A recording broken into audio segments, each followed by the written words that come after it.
Boa noite a todos. Agradeço desde já a presença nessa sexta-feira chuvosa. Eu sei o esforço que deve ter sido para alguns chegarem aqui, né? E a presença de vocês aqui prestigiando é muito importante. Esse ano eu fui agraciado com a oportunidade de poder fazer a curadoria dos projetos solos, que é um projeto que existe desde a primeira edição da feira, que já foi ocupado por diversos agentes do mercado da arte, né, profissionais da arte, desde curadores de instituições grandes internacionais a colecionadores bastante conhecidos, com coleções bastante grandes e relevantes. E então, para mim é um prazer estar ocupando essa posição, né? E ainda mais no contexto de ser um homem negro, né, preto, e isso estar num desses espaços de poder é muito importante, né? Eu eu tenho um contexto de explicar um pouquinho para como eu vim parar aqui. Eu tenho um contexto de ser colecionador de arte. A minha formação profissional é em medicina. Eu sou especializado em cardiologia. E durante a minha formação acadêmica, eu tive a oportunidade de fazer um intercâmbio na França.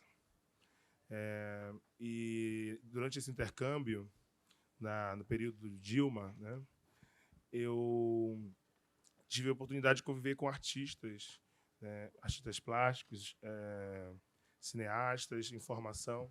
E essas pessoas foram bastante generosas e viraram o meu convívio. Minha família é fora do Brasil. E nós costumávamos ir nas exposições. Eles ajudaram a quebrar esse gelo, essa parede, que são que é o museu, que é a galeria de arte, né? E a partir daí eu iniciei minha coleção em 2014. Eu me mudei para o Rio de Janeiro para estudar no Instituto Nacional de Cardiologia, em Laranjeiras, e dei continuidade nessa frequência em galerias e museus, né? Era até engraçado que tinha um grupo assim que era, né, dos verniceiros. A gente tinha em tudo. E, isso, sem dúvida, isso fez parte da minha formação. Depois disso, eu resolvi me especializar ainda mais na questão da arte. Eu iniciei os estudos curatoriais no Parque Lage. À época, a diretora do Parque Lage era a Lisete Lanhado. Eu tinha bastante timidez até de me engajar nesses eventos, nesses cursos, né? Porque a maioria era formado por artistas. Tinha inclusive um com uma entrevista com a Anabela Geiger e o Fernando Cocchiarelli. Aí chegaram lá e falaram: mostra aí teu portfólio. Aí eu tenho que mostrar meu currículo Lattes, assim, a minha produção acadêmica médica. E aí eu falei que eu era médico, mas que eu tinha bastante afinidade pelas artes. Aí eu conversei com a Anabela sobre os viscerais, o trabalho dela nos anos 60. Ela simpatizou, teve, acho que, empatia e me deixou entrar no curso. Aí, a partir daí, também, a minha profissionalização como colecionador, né? Eu faço parte de um grupo nacional de colecionadores que se chama Coleções e Conexões, que debate vários assuntos, desde de propriedade intelectual, questões jurídicas, de conservação, fazem viagens. E, e daí, uma pessoa ávida pelo conhecimento, também comecei a frequentar o curso como aluno ouvinte do doutorado da UFRJ. Tem um amigo importante, o Pablo Leon, que ele me levou para viajar com ele quase todas as feiras da América Latina, né? E, enfim, e reunindo esse conhecimento, acho que daí vem o convite da Brenda, né, para fazer essa curadoria. Eu, né, como falei, nesse espaço de poder, né, de destaque, não adianta uma pessoa sozinha lá em cima e todo mundo lá embaixo. Então, com isso eu quis dividir com artistas que eu tinha proximidade, né, que já acompanhava a carreira e que são representados por galerias estabelecidas, né? E daí veio o convite de todos os artistas. Eu estou contando essa minha história, né, e que isso seja algo de inspiração, né? Que eu tenho eu não sou uma pessoa rica, eu pago aluguel Eu sou assalariado, né? E eu tenho uma coleção por dedicação, né? Muitos dos artistas eu conheci pela internet, no Instagram, né? Comecei pelo Instagram e muitas vezes, né? E alguns artistas estão até aqui expondo na feira. E eu quero que essa conversa seja inspiradora, tanto para os colecionistas, como quem tem interesse em curadoria e os artistas. Vamos lá. Então, a partir daí, vai ser uma conversa informal, uma conversa de boteco, uma conversa de final de exposição, todo mundo indo para o chimeninho da Lapa. E eu quero que os artistas compartilhem de início, né, como é que foi o início da sua carreira, né, e como que se deu a sua profissionalização. O Elian, acho que já está preparado para falar um pouquinho sobre isso. Vamos lá? Pode ser? Assim, e uma conversa de boteco mesmo, e quem quiser parar, fazer alguma pergunta, sinta-se à vontade, tá? Que vai ser tudo... Mas conversa de boteco sem cerveja. Cadê a Bex? Boa noite. Vou ficar nervoso no começo, mas depois vai rolar. Obrigado pela presença de vocês. Rio de Janeiro chuvoso. Arte Rio. Obrigado, Ademar. A galera da Nara também, que segurou esse processo comigo de conseguir montar a exposição solo. É um privilégio estar aqui, dividindo o stand com uma galera que eu admiro e que eu cresci também, vendo o trabalho. Tem vários artistas presentes, amigos, obrigado. Cara, eu vou falar da minha trajetória. Eu só sou artista por causa das minhas irmãs e da minha mãe. Pode parecer muito clichê e poético, mas de fato é isso mesmo. Eu não vim de uma família que o contato de arte era frequente, não tinha catálogo do Elliot Sica, Elijah Clark, não fazia ideia de quem era, mas eu passava muito tempo com as minhas irmãs. E eu tenho uma irmã que estudou moda e ela desenhava muito em casa, então eu tinha muito croquis. E daí, acho que automaticamente eu comecei, naturalmente, pelo contato, eu passava muito tempo com elas, uma fotografava também. Então, naturalmente, eu comecei a desenhar. Ela estava desenhando e eu passei a desenhar também. E daí, enfim, o tempo foi passando, eu não fazia ideia do que eu queria fazer. Eu tenho um acidente em Gêmeos, então assim, eu sou horrível, não sabia o que eu queria fazer mesmo. Até que chegou no fim, assim, no fim do ensino médio, já estava desenhando, daí eu comecei a pintar. Isso foi sendo uma coisa bem natural, né? Você passar do desenho para a pintura. Eu desenhava muito, eu nunca fui introspectivo. Durante o ensino médio eu fui introspectivo, e daí eu passava muito tempo sozinho, desenhando também. Até o momento que comecei a sair para o mundo.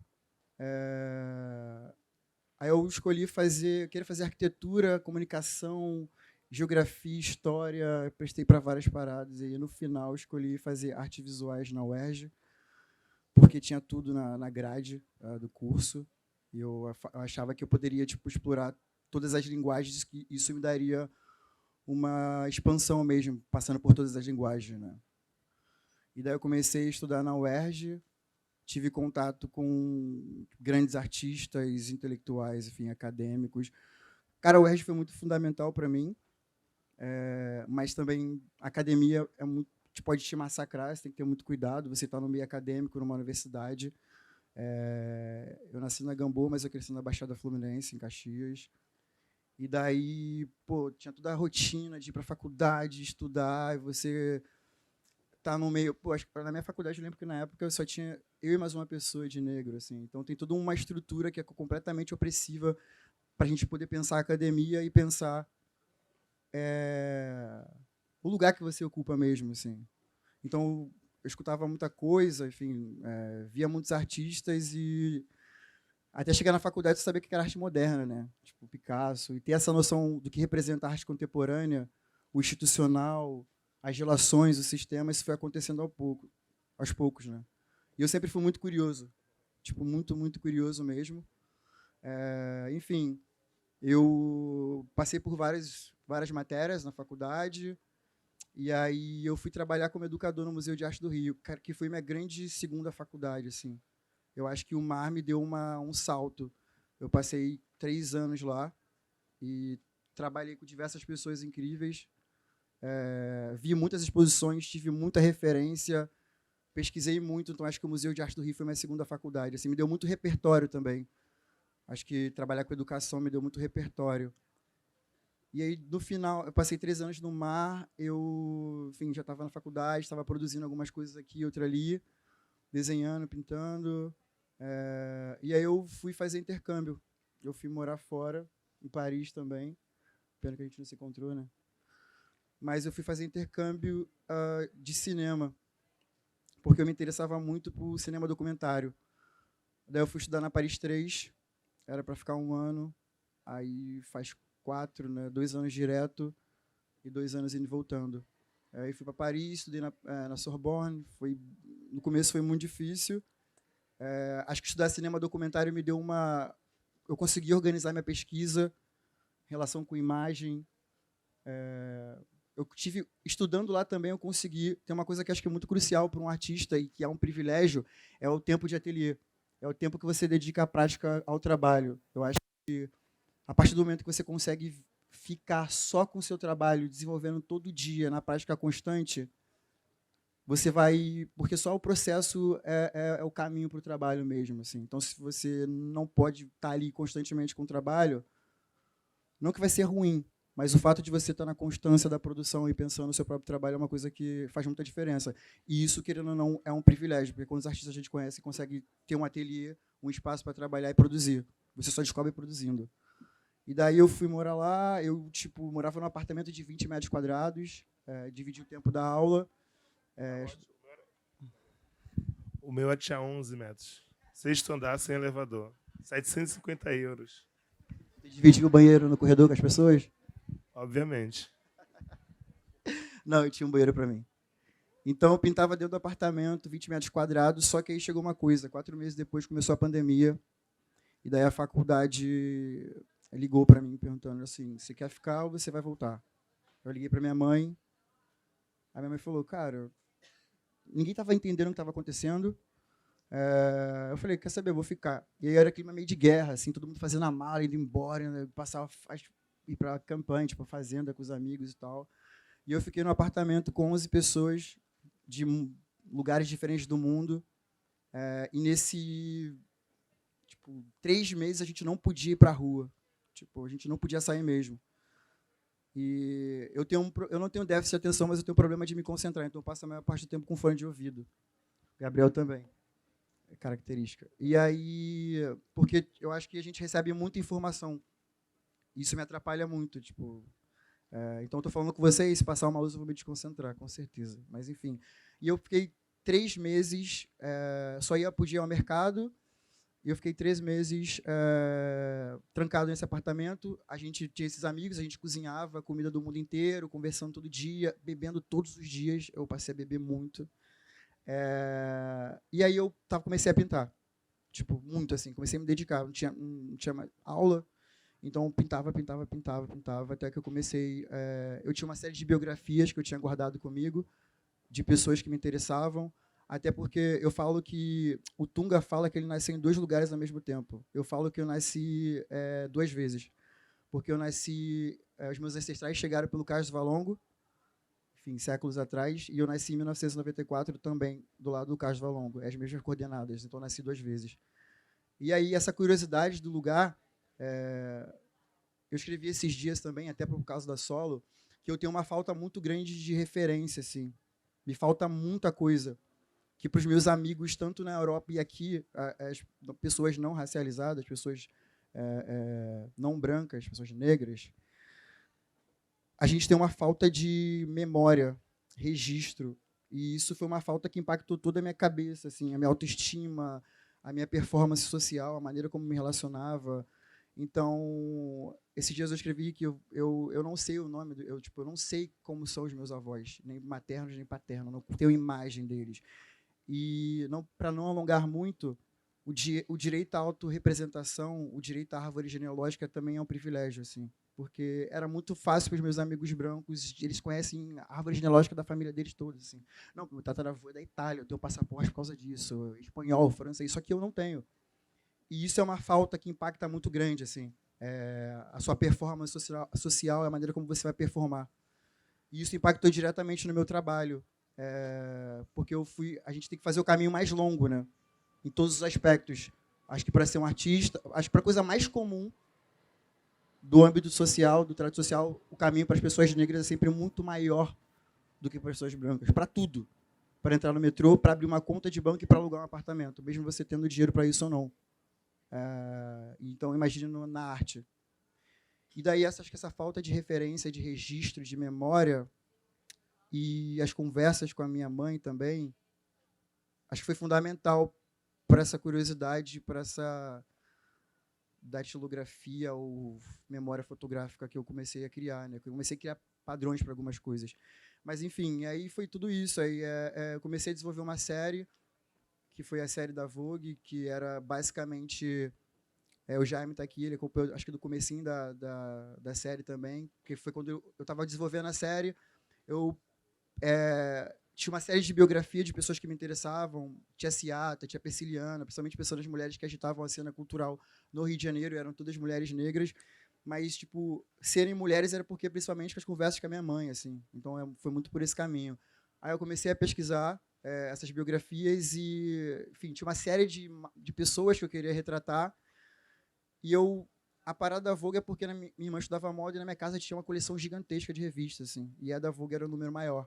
E aí eu lembro que na faculdade eu tinha que fazer um exercício. E eu comecei a apagar as revistas, porque eu não tinha material, não tinha tela, era caro. Daí eu lembro que o professor falou assim, mano, usa o que você tem. E eu comecei a apagar as revistas como exercício mesmo, assim, intuitivo. Acho que depois que veio a camada histórica. E daí, durante a pandemia, eu estava no apartamento em Paris, eu falei, cara, vou botar a tia Ciata na capa da Vogue, a partir desses repertórios que eu fui criando. E daí nasceu a série. Aí eu mostrei 3 trabalhos para a Pamela, viu primeiro, no Castro, mostrou para uma colecionadora, a Clarice, ela comprou os primeiros trabalhos. Aí depois veio o Jaime, Laureano, que está atrás de vocês, grande artista também, me convidou para fazer um projeto com a Lília, que é a Enciclopédia Negra, que é um grande projeto.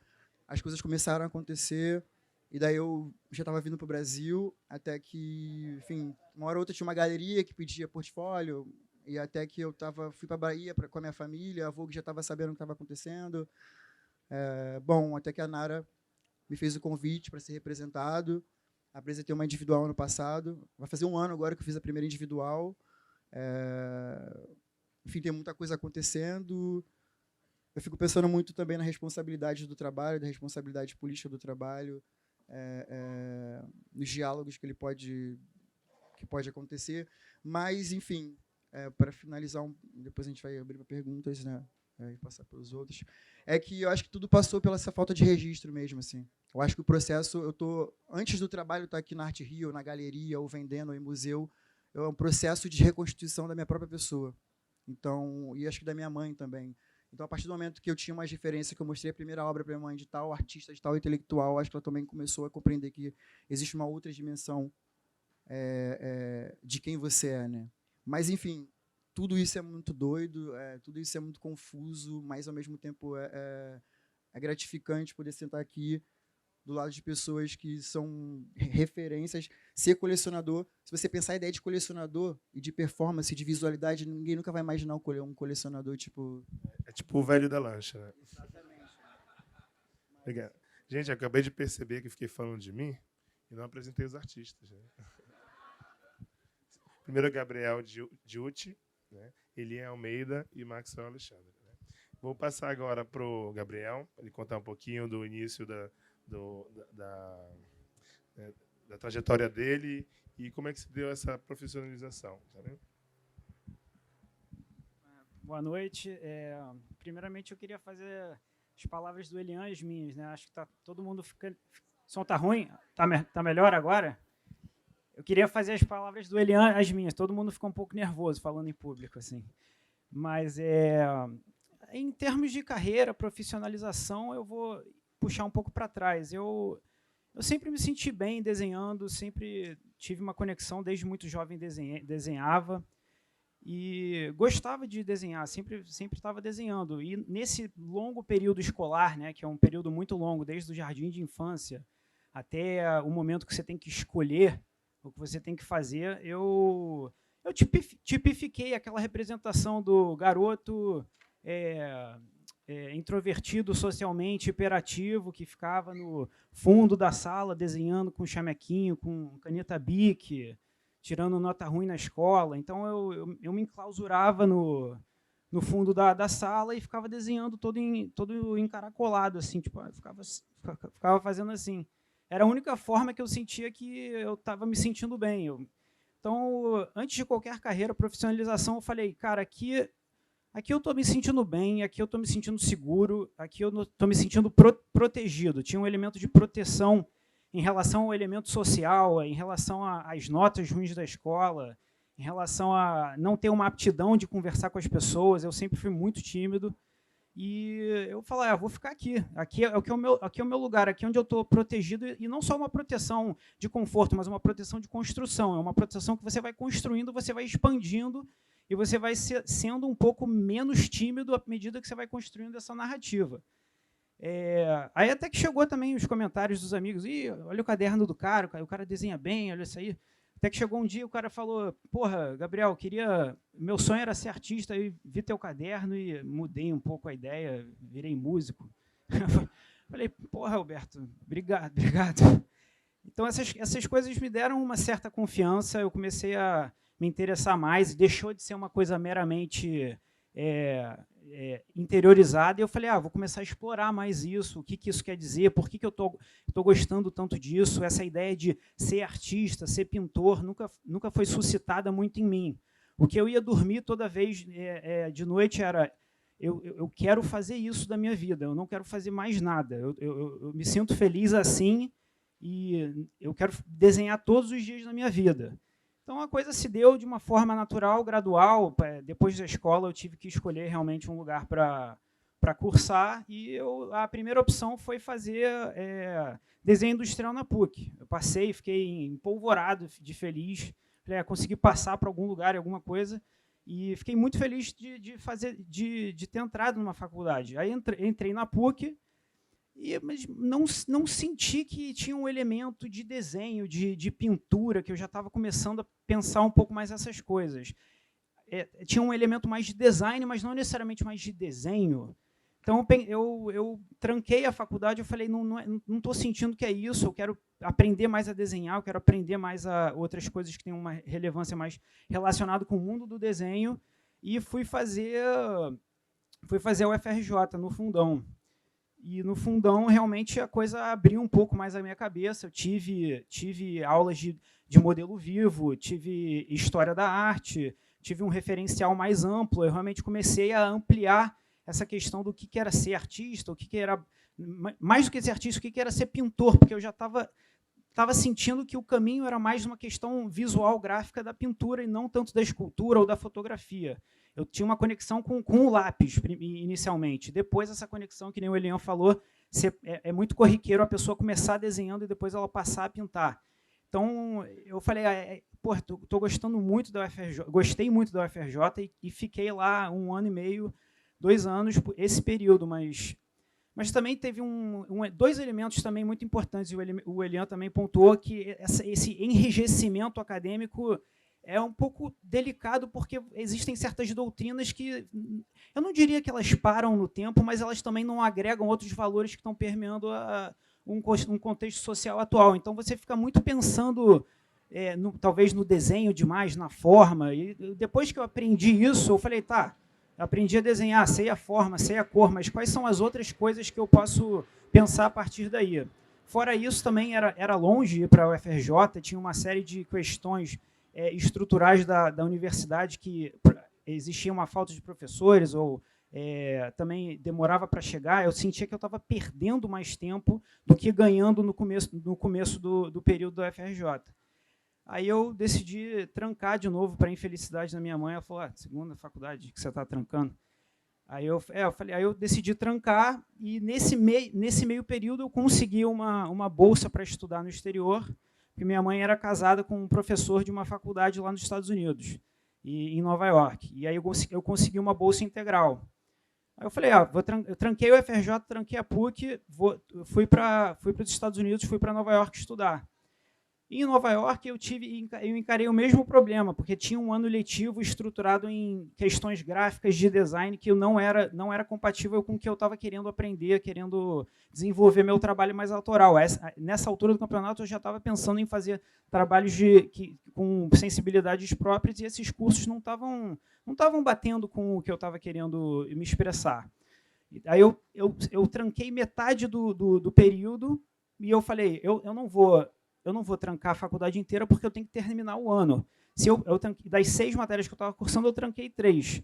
E eu falei, já que eu tranquei 3, eu vou utilizar esse tempo para ir para os museus, que é uma coisa que talvez isso pode me dar alguma luz, possa fazer algum efeito em mim. Bem ou mal, a gente sabe que o museu é um lugar de referências de algumas imagens, e eu decidi dar um pulo lá, de forma muito ingênua, sem esperar muito. Eu estava frustrado que eu não estava conseguindo avançar nos termos universitários acadêmicos e não estava atendendo as demandas sociais de você ter a obrigação de se formar, falar, tenho um diploma, sou formado aqui. Então eu estava muito triste, mas eu falei, vou no museu e vamos ver. E em Nova York, né? Então você tem uma variedade muito grande. E aí eu comecei a ir muito para o Metropolitan, que é um museu que tem uma vasta coleção de muitas coisas, não só de pintura, mas tem cerâmicas, tem escultura. Então, é um universo enorme lá. E lá a coisa realmente, a chave virou um pouco. Depois que eu tinha aprendido a desenhar na UFRJ, ter feito uns trabalhos iniciais, quando eu via as pinturas, realmente o meu mundo caiu por água abaixo, porque eu fiquei muito chocado com os elementos pictóricos, as pinturas de grandes mestres do passado. E no que o Elian falou, existia um grande referencial em relação a uma coisa de pintura europeia. Eu tive uma vasta compilação que eu pude me identificar. Então, eu tive o privilégio de me relacionar com essas imagens e ter uma conexão com essas imagens. Então, principalmente na questão dos retratos, aí você fala, como é que ele tratou essa renda, como é que ele fez essa expressão, como é que ele traduziu esse meio tom. Eu comecei a ficar muito, muito chocado com isso tudo. Eu falei, poxa, eu quero fazer isso, eu quero ver uma pessoa, eu quero poder conversar com essa pessoa através do olhar da pintura. Porque, obviamente, eu posso conversar com uma pessoa, mas você estabelece diálogos com a pintura porque você está conversando com essas pinturas. E é clichê dizer aquela coisa o retrato que você olha para você e você vai de um lado para o outro, que nem a Mona Lisa, né? Você sai de um lado, vai para o outro e a pessoa está olhando. É clichê, mas existe um elemento de conversa, existe um elemento de troca de poder, existe um elemento de diálogo que foi muito forte. Então, a partir desse momento e dessas idas para o museu, eu fiquei muito chocado e eu falei, eu tenho que aprender a desenhar, tudo bem, mas eu tenho que aprender a representar uma psicologia, criar um contexto, extrair o poder dessas imagens e criar essa linguagem. E foi muito baseado em pintura clássica mesmo. Velázquez, por exemplo, adoro Velázquez, adoro Goya, e a força, não só a força da expressão, mas a maneira como eles construíram a elegância no tratamento da imagem, a força que emanava de tudo aquilo.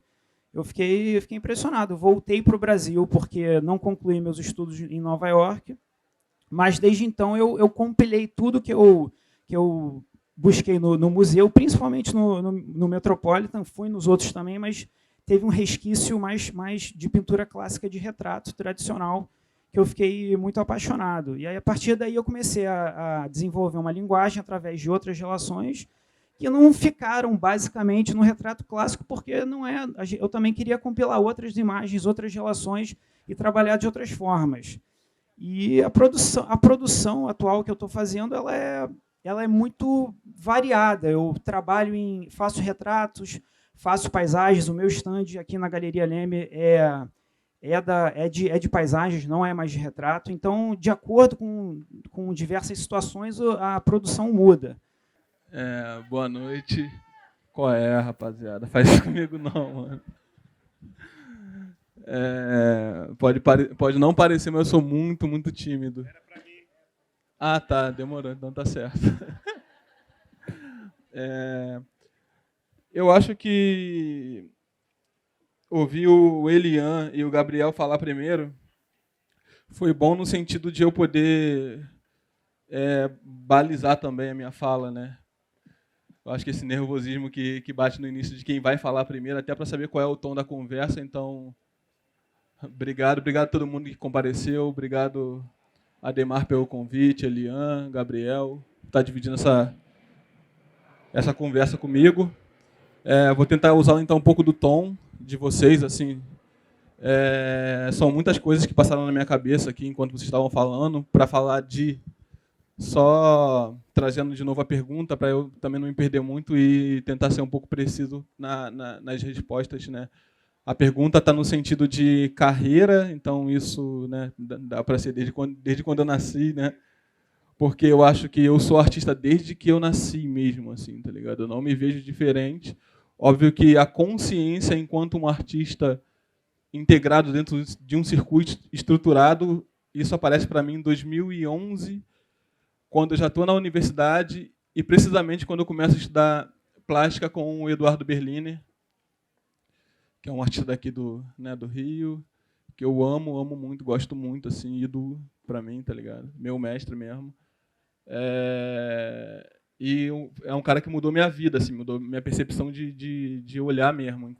Porque eu entrei para a faculdade, também filho da PUC, né? Entrei para a faculdade para estudar desenho industrial, design gráfico, na real comunicação visual, que é mais abrangente do que tudo isso.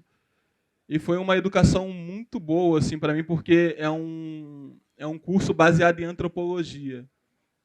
Então, ao invés de você aprender ferramentas de design gráfico, você tem disciplinas de projeto, né? Então, você tem que ir para campo, pesquisar. Então, é muito mais sobre gestão de projeto, e que acaba sendo um pouco da gestão de vida também, né? Que é um conhecimento que eu acabo usando até hoje para gerir a minha própria carreira enquanto artista profissional. Quando eu era desde criança, eu tinha um medo de ter uma vida normal, e essa vida normal ela contempla essa jornada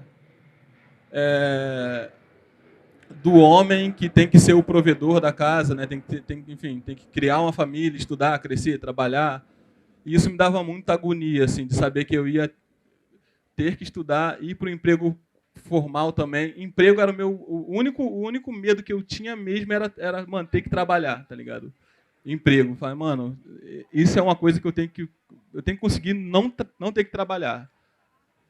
Então, acho que minha sina desde pequeno foi como que eu vou fazer para não ser empregado, tá ligado? E depois esse medo de ter que ter uma família e fazer esse roteiro, né? De ir para o trabalho, depois volta, né? Chega em casa, aí no outro dia de novo e tal. Então, acho que uma maneira de eu fugir disso, idealmente, foi através de anime, quadrinho e videogame, muito videogame. Então, acho que, de alguma maneira, enquanto espectador, e no videogame você é um agente ativo, né? Eu acho que eu já estava ali exercitando o Maxwell artista, né? Então, também, sei lá, ficar brincando de lutinha, essas coisas que eu acho que permeia muito a vida do homem. E eu venho de favela também, né? Favela da Rocinha. Hoje em dia mudou muito a favela, mas eu venho de um contexto completamente de muita violência, tá ligado? Muita guerra mesmo. E aí foi isso, assim, eu comecei a andar de patins street, que é uma modalidade análoga ao skate, é o patins de manobra. É uma modalidade bem underground, então é provável que vocês não conheçam, mas o patins ele foi uma forma que também de eu tirar o pé do chão. Eu tinha essa coisa de querer ser um super-herói, assim, né? Como que eu vou ter superpoderes e tal? E quando eu descobri o patins, aquilo me encantou. E essa era a minha bandeira, assim, era o que eu queria fazer. Só que como o patins não é uma modalidade muito conhecida, não adiantava você ser, sei lá, eu era um dos melhores patinadores que tinha no Rio, consequentemente no Brasil, tinha patrocínio, enfim. Mas nunca ganhei um salário mínimo andando de patins, então eu era profissional, ganhava os campeonatos tudo, mas nunca tive sustentabilidade econômica com isso. E eu desenhava desde pequeno também. O meu sonho era trabalhar com Maurício de Souza, fazendo Turma da Mônica, também era uma das minhas maiores referências. Assim, meu sonho era isso, trabalhar com Maurício de Souza. E aí eu criei, junto com meu primo, a Turma do Pedrinho. Eu tenho isso até hoje em casa, que eu vendia na escola. tinha aqueles almanacão de férias que tinha aquele vamos colorir, aí eu mimetizava aquilo e vendia, tentava vender na escola, né? Mas o desenho também me acompanhou. Minha mãe falava que esse era o dom que Deus tinha me dado. Eu venho de berço evangélico também, então o cristianismo e o evangelho é um pilar muito, muito forte na minha vida. Meu tio tem denominação, tem igreja, minha família inteira. Então isso foi uma das coisas que me formou. Por que eu estou falando isso? Eu também fui militar. Acho que isso também é uma das coisas que também acabou sendo um pilar muito forte para mim. Eu fui cumprir o serviço militar obrigatório, e foi durante o serviço militar obrigatório que eu tive que olhar para trás e ver que a minha vida com patins, que eu tinha que fazer alguma outra coisa. Então aquela frase que você ouve na favela, que é uma frase muito abstrata, que não faz sentido, que é estuda para ser alguém na vida, isso era muito abstrato, assim, tá ligado? Ela começou a fazer sentido para mim no exército, que eu ficava ali na hora, na vigilância, tinha muito tempo para pensar, e então eu falei, tá, acho que eu vou procurar uma faculdade. Um amigo meu, Rafael Medeiros, não sei se ele está aí, Rafael Medeiros, paizão meu, assim, mano. Ele ficava botando essa pilha, mano, tu tem que estudar e tal. E aí, no exército, eu falei, não, então eu vou procurar uma universidade. E aí eu lembro de trocar uma ideia com ele, ele falou, vou te ajudar, mano, a gente consegue uma bolsa para tu na Estácio. Eu falei, mano, se for para estudar, eu vou estudar na melhor faculdade. Vai ser a PUC-Rio, tá ligado? E aí eu fui conhecer o curso, e o curso era muito mais abrangente do que desenho, porque eu fui focado em desenho, só que eu já tinha uma relação com fotografia, com cinema, e o curso amparava todas essas disciplinas que eu tinha muito interesse, serigrafia, enfim, tudo mais. E depois que eu fui entrar em contato com a arte, e falei, mano, sou artista, é isso e tal. Quando eu me formei, foi bem impactante, assim, porque todas essas questões do ser negro não eram tão debatidas, então não era uma coisa que ficava pitando na minha cabeça, né? Até, enfim, coletivo negro, pessoas negras na faculdade não tinha tanto na época que eu estava lá. E essa consciência ela foi se aflorando durante o período da faculdade. Então, quando eu saí, quando eu me formei, foi um período de repatriação, não sei qual seria a palavra correta, né? Porque o patins ele já tinha me deslocado da minha comunidade, no sentido de que eu comecei a viajar, comecei a andar com um grupo social que tinha ensino superior, então o meu modo de falar, de me vestir e comportar tinha mudado, e eu sentia que existia eu era repelido da favela por ter adotado outro tipo de comportamento, e com a faculdade isso ficou muito mais evidente. Então, quando eu fui ganhando consciência de que a favela era um lugar de valor, eu comecei a repatriar. Então, quando eu me formei, foi muito violento, assim, porque toda a aposta da minha família, que não era uma aposta, né, tipo, não existia fé na academia, mas tá, beleza, se formou, e agora? Foi uma pressão muito, muito grande, assim, e eu acho que aí dá para falar um pouco da minha relação com a minha mãe, assim, lembrando do que o Liam falou. A relação com a minha mãe ela foi muito intensa e violenta também, porque é isso, mulher preta, né, empregada doméstica a vida inteira, solteira, criando 3, 4 filhos sozinha, eu ali no meio querendo ser artista, já com a cabeça de artista. Então, imagina, eu rolava muita agressão, né, tipo, verbal, assim, da minha mãe, tá ligado? De um lugar de ignorância mesmo.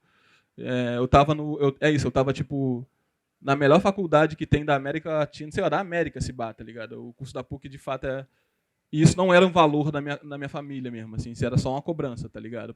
Pra minha mãe era mais jogo que eu tivesse, sei lá, no McDonald's ou sendo estoquista da Renner e chegando com a cesta básica em casa, do que tá garantindo o ensino superior. Eu tinha essa consciência, então, na real, rolava um atrito ali em casa muito violento dessa cobrança, só que eu tinha que suportar e entender a minha mãe, né, também, porque não tinha como cobrar uma consciência dela dessa parte. Na real, essa cobrança vinha de todos os lados, assim, inclusive, sei lá, dos meus amigos, mais próximo, né? De tipo, mano, tá viajando, tá sacrificando tua mãe, tem que arrumar um... E eu tava muito, tipo, muito convicto. Pra mim, meio que não tinha, sabe, ser artista não era um capricho, assim, sacou? Tipo, não tinha... Chegou um momento que pra mim falou assim, mano, ou eu vou morar na rua, ou eu vou... Tipo, não tem jeito, tá ligado? E eu tô falando isso porque tu falou sobre tempo de ateliê. E eu tinha muito isso na cabeça. Falei, mano, vou fazer 26 anos agora, tá rolando toda essa pressão, eu vou arriscar mais um tempo. Primeiro porque eu não consigo fazer outra parada, tem que ser isso. E se eu não fizer agora, daqui a pouco eu vou ter 36. Vai ser mais feio se eu tentar fazer com 36. Tipo, não vai dar, tá ligado? Então eu vou sacrificar minha mãe agora e vou apostar nisso. E aí eu apostei, tipo, mano, com tudo assim mesmo, tá ligado? Então era um corre de tipo não ter recurso zero. Eu tinha um ateliê que um amigo cedeu para mim, uma ONG da qual eu fazia parte. E eu ficava isso, tempo de ateliê infinito, assim, tá ligado? Sem compromisso com mais nada, tá ligado? Eu comia o que minha mãe botava sem reclamar, enfim, sem luxo nenhum. Mas o meu tempo de ateliê era a coisa da qual eu mais apostei. Esse foi o meu período depois que eu terminei a faculdade. Já tinha um monte de coisa para falar, mas enfim, não é isso. Não. Fé. A gente está com... Obrigado. Né? Eu estou vendo que nós temos aqui agora 15 minutos. Né? Quando a gente se diverte, o tempo passa rápido. Muito generosos vocês trazerem essas informações. Né? Saiu nas matérias agora que da seleção da curadoria eram de artistas, né, de comunidade, autodidatas, né? E a gente está aqui com 3 artistas que não necessariamente são autodidatas, que pelo contrário a formação acadêmica tem uma relevância bastante importante, né, na nossa produção. A gente tem visto que aqui de nós 4 ninguém estudou belas artes, né? E mesmo assim o Maxwell estudou desenho industrial, né? Você era do cinema e você era desenho industrial, artes visuais também, né? Mas aí depois você complementou, você fez o Parque Lage, isso? Não fez Parque não? Você frequentou, mas você estudou belas artes na faculdade? Então, enfim, né? São formações correlatas, né? E não tradicionais, né? Digamos assim. Eu vou fazer um joguinho com vocês agora aqui. Eu quero... tem um texto da Clarissa Diniz no catálogo da Bienal de São Paulo, que ela cita o Raoni Azevedo, que é comparsa do Maxwell, né? E que eles falam sobre o game, macetes do game. Né? Cadê ele? Ali, ó. Eu li, leio tudo. E, então, eu queria que vocês dessem um macete do game e um que não fazer no game. Eu vou falar, então, o que não fazer. O macete eu vou pensar enquanto vocês falam, tá? Porque essa coisa do macete do game, assim, o que não fazer tem vários. Vou falar um que foi um que eu estava refletindo sobre isso de manhã. Até fiz uma anotação, que eu vou postar logo mais. Eu acho que artista não pode ter expectativa, mano. Tá ligado? Artista não pode ter expectativa. Eu acho que esse é o que não fazer, ter expectativa. Cara, o que não fazer... Não comparar trajetória e trajetória. Tipo, não compara trajetória. Se um girou, outro não compara trajetória. E o que fazer no game era isso, outro? Não, assim, não sei se ficou bem claro para todos vocês. Assim, o game seria o circuito da arte, o mercado da arte. E o macete seria a forma, né, o que fazer para você se posicionar ali. Né? É foda, porque sempre quando eu penso em arte, em ser artista, eu sempre faço a divisão entre ser artista e ser artista profissional, que são coisas completamente diferentes. Eu, na real, gostaria até de sempre começar minhas falas falando sobre essas 2 separações. Não ter expectativa serve para os dois, serve para ser artista, serve para ser artista profissional. Só que, principalmente, ser artista profissional, não ter expectativa. Eu ia falar sobre o macete e acho que eu esqueci. Ah, tá. A dica, né? O macete, né? vigília, estado de vigília permanente, 19 horas de estúdio para mais, vai. Obcecado. Tá. Em relação a macete, eu não sei se isso se aplica como um macete, mas eu tenho um trechinho da Fernanda Montenegro no YouTube que ela fala que você... eu quero muito ser ator, atriz, como é que eu faço? Aí ela fala na hora, na lata, assim, desiste. Desiste, você não vai conseguir, desiste, não é para você não é do ramo. Agora, se você ficar 2, 3 meses, 4, 6 meses, 1 ano, passando mal, fica triste, entrar em depressão, sentir que a vida não tem sentido, aí você volta e faz. Então, acho que o macete é um pouco isso. Ou você, é que nem o Maxwell falou, ele teve que ser. É uma questão instintiva primal. Então, acho que o macete é saber se você realmente quer aquilo ou não. Para mim, é basicamente isso. Não, então, só complementar, eu achei bem legal que vocês falaram agora, e isso se une, né? De você não criar expectativas, né? De você, né, que você falou, não focar na trajetória, né? E você falar se realmente o que você quer, né? E eu acho que isso transparece muito nas suas verdades, né? Se a pessoa tem uma verdade, ela tem a intenção daquilo, ela está fazendo não é por ego, não é para... Porque às vezes a gente quer uma coisa, mas a gente não sabe nem por que quer, né? Então, assim, persistir, né, e seguir na sua verdade é um macete maravilhoso. E eu tenho uma pessoa que é muito importante na minha formação, que é a Pamela Castro. Ela não está aqui, ela está na Bienal do Mercosul, né? E a Pamela não para, ela viaja o mundo inteiro, já ganhou vários prêmios internacionais, um monte de coisa. E ela é uma artista de resistência, que a Pamela foi ter uma galeria mesmo formal de arte há pouco tempo, né? E ela entrou logo na Luz Estrina, que é a grande dama do mercado. Mas ela resistiu por muitos e muitos e muitos e muitos, muitos meses na verdade dela. Então, independente se as pessoas gostavam ou não gostavam, se vendia ou não vendia, se estava bem posicionado no mercado ou não, ela continuou, né? E ela inspira bastante, eu sempre venho falar dela. Então, vamos lá. Quem vocês estão devendo? Quem está devendo você está devendo o que fazer? O que fazer? Não está devendo nada, imagina. O que não fazer, cara, eu prefiro focar no que fazer, porque o que não fazer eu não faria. Eu não vou fazer uma coisa que eu não quero fazer. Acho que é isso, tem que fazer, não fazer. Aí, assim, é um clássico, ó. Não abordar os galeristas nos estandes durante as feiras para mostrar o seu trabalho. Os galeristas estão nervosos, estão ávidos pelos colecionadores. Além da fruição cultural, da formação de público, tem as vendas. E eu, ano passado, fiquei aqui no estande da Rede Dami. Eu vi como é que essa dinâmica ela é traiçoeira, ela é muito difícil, é muito complicado, extremamente exaustivo, né? É uma semana que demanda muito da cabeça e da atenção, e as galerias não fazem uma feira por ano, né? Em vez de fazer muitas outras. Já ficar mais um tempo e vamos abrir para perguntas, que eu tenho certeza que vocês têm. Na linha do fazer e não fazer, né? Você está utilizando uma marca, né, no trabalho seu, que é a marca Vogue, né? E Andy Warhol, vários outros utilizaram, né? Eu imagino que as galerias devem ficar preocupadas. Será que a Vogue vai achar bom? Se a Vogue vai achar ruim? E toda essa linha do fazer e não fazer, né? Como é você utilizar uma marca hoje que tem uma reputação? E como é que funciona correr esse risco? E por que você resolveu correr esse risco? Tá, obrigado pela pergunta. Qual é o seu nome? Pierre. Pierre, obrigado. Boa noite.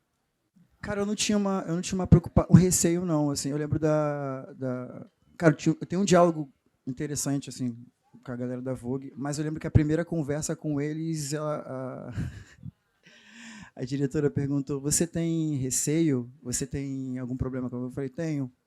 Eu passei, sei lá, vi centenas de capas, não tinha nenhuma mulher negra das capas que tinha na casa da minha mãe. Mas eu faria, independente se eles gostassem ou não, né? Mas acho que tem uma questão também do trabalho, é que eu nunca uso a logo. Eu poderia pintar e usar a logo.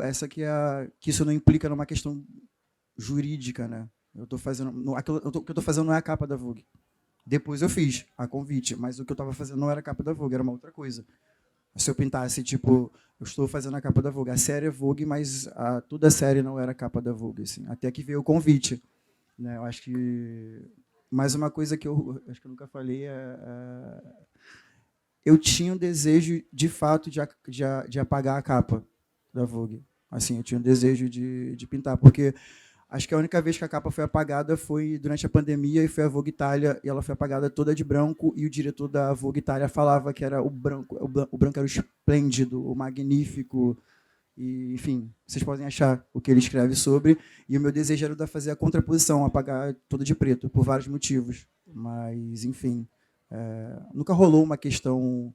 Mas também entender o que você absorve ou não, né? Porque quando a Vogue me procurou para fazer uma matéria, a galera começou a comentar, mas acho que 3 pessoas no Brasil ilustraram uma capa, fizeram uma capa, os Gêmeos, o Samuel de Saboia e eu, mas ao longo da história da arte também tem vários, Salvador Dalí, o Andy Warhol fizeram também capas para a Vogue, Carrie Samuel Marshall, mais recente, mas eu acho que também tinha uma preocupação de não faço o que acontece se eu não fazer, sabe?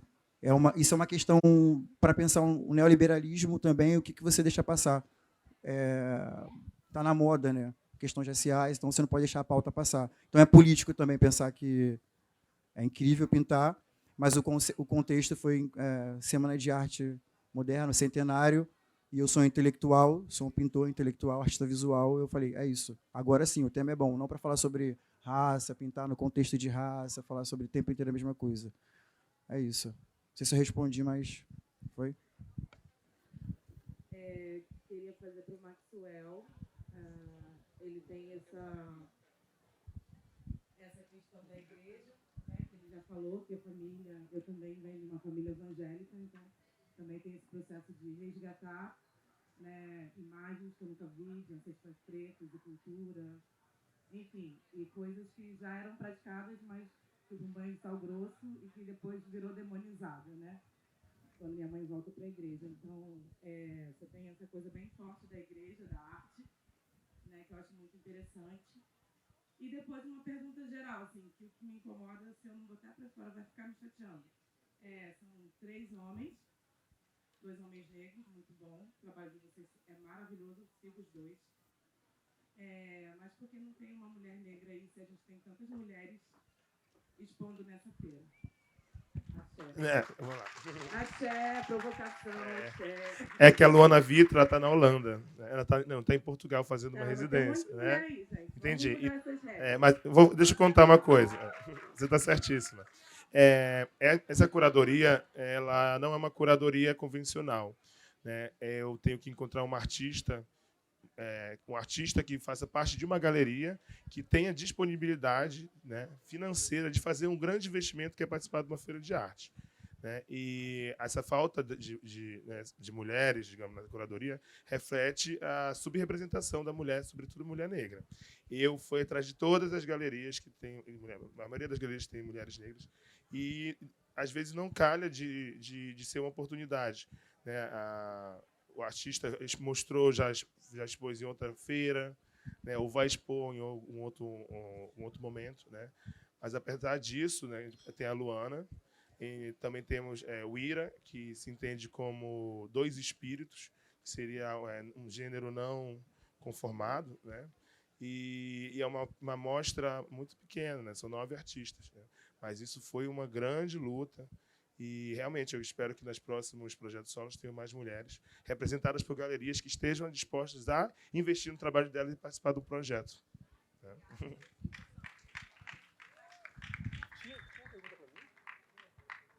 Não, eu acho que... eu acho que essa provocação primeiro falando sobre... Né, foi uma pergunta geral, vou responder também. Acho que essa provocação é muito válida.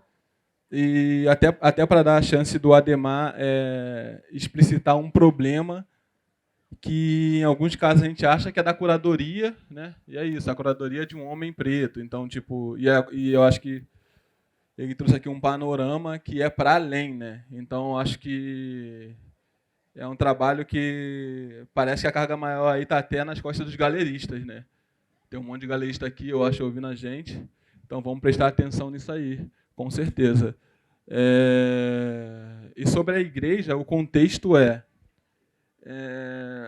Quando eu estava terminando a faculdade, eu estava junto com... Eu tinha um coletivo de arte na faculdade chamado Gregário.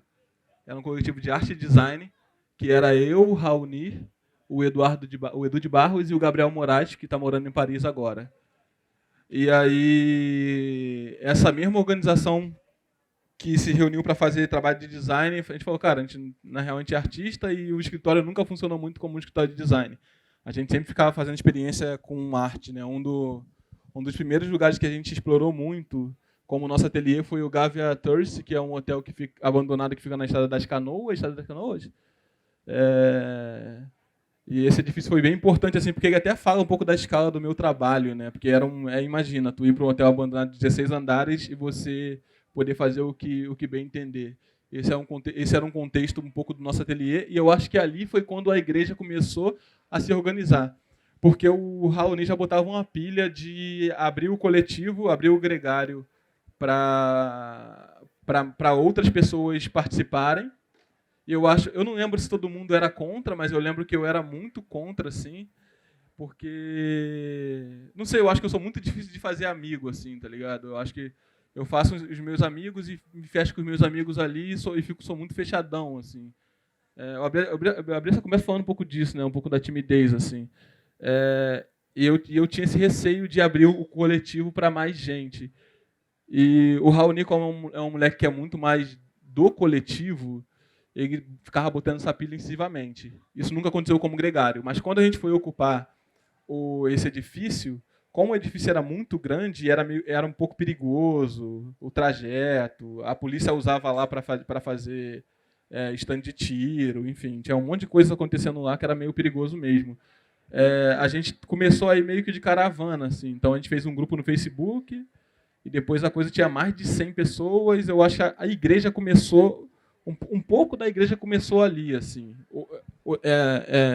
Isso não era tão claro, né? Acho que retroativamente eu consigo mapear um pouco isso.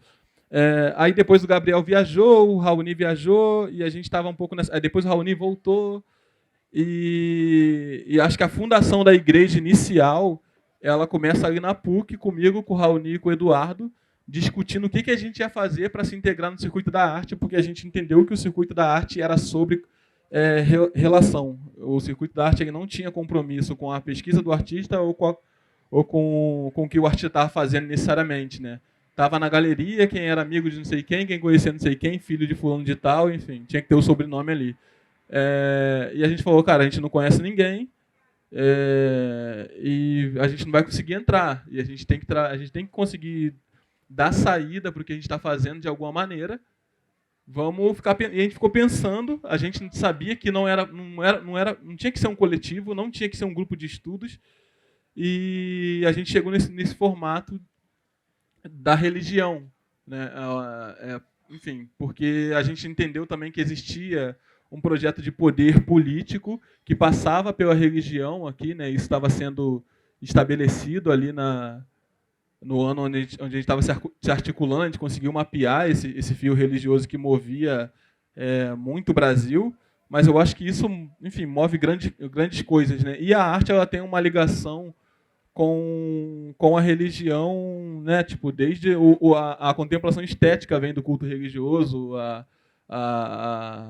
o medievo foi todo financiado pela igreja, enfim, isso é uma relação muito, muito direta. E aí a gente foi formatando os cultos. Como eu venho de berço evangélico, o Raoni e o Eduardo, eles são de igreja católica, a igreja ainda carrega muitos códigos, muitos símbolos do cristianismo. Mas conforme foi entrando outras pessoas, no início, acho que uma pessoa que contribuiu muito foi a Diane, que trouxe vários símbolos para a igreja e que ficou com uma pessoa que fazia parte da formação. Depois veio o Corre São Lucas, Paulo Nagal, o Rona também colou nos primeiros cultos. Então, quando foi entrando outras pessoas de outras matrizes, a igreja foi ficando mais sincrética, assim. O contexto da igreja foi meio que esse, assim, fazer uma coisa que não fosse dependente de nenhum agente da arte, feita de artista para artista e que fosse baseado na fé, independente de qual fosse a sua fé. Seria a arte como seria o foco no fazer artístico como uma forma de você se autoconhecer, se autodivinar, enfim. Não sei se daria para ficar falando muito também sobre isso, mas eu acho que só para não se estender muito.